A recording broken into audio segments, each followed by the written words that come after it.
Rob, speaking of text, we did get a text here from a tenant, and the tenant says that they have moved out of their apartment about a month ago, and the landlord is trying to charge them for what they consider to be unreasonable charges that are more than just simply wear and tear, and they want to know what they can do about getting their security deposit back.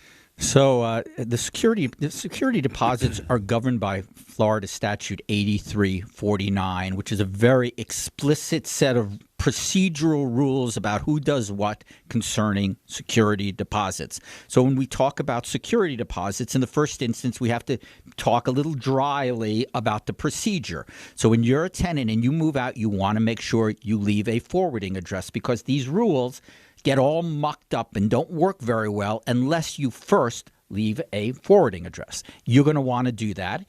And at that point, the responsibility for the landlord, it is the responsibility of the landlord to take the first step regarding your security deposit, meaning that within 15 days of when you depart and you've given notice as to where you're going, they have to give you your money, give your money back, or within 30 days, they have to give you a notification by certified mail that they're not giving some or all of your money back, and the reasons for that.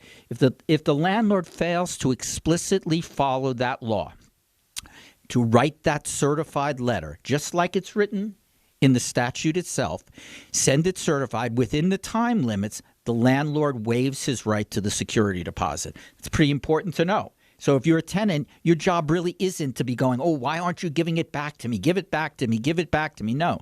Your job is once they have given you have given them an address, you should be content to wait and see what happens, because if time runs out on this clock, you're entitled to all of your security deposit. Conversely, once you get this letter, if you haven't gotten your security deposit back, you only have 15 days to object to it. And if you don't, guess what? You waive your right to the security deposit. So you got to follow these procedural things very carefully. And usually this debate turns substantively on the issue of wear and tear, normal and reasonable wear and tear. Landlords are always trying to charge tenants for everything. Got to clean the carpet, got to repaint the place. And some of that stuff is appropriate and some of it isn't.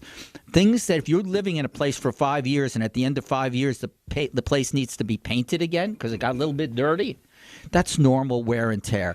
Repainting it is not something a tenant should have to pay. On the other hand, if you put your cigarettes out in the rug and the rug is a total mess, maybe you had an animal or something and you ruined the rug and they have to replace the rug, that's not normal wear and tear. That would need to be replaced. So that's usually what security deposit issues turn on. And so if the landlord and tenant cannot work it out, they just have a real dispute, then neither one's going to bend on it. And the only way to resolve that is to go to court and some small claims action. That's right. So when everybody follows this law, right, and the landlord does his responsibility within the 30 days and the tenant conversely files an objection within 15 days, we have reached a stalemate. That means the money is supposed to stay put, and somebody needs to bring this matter to small claims court typically. Small claims court is for disputes under $5,000. So you can imagine there aren't too many security deposits greater than that.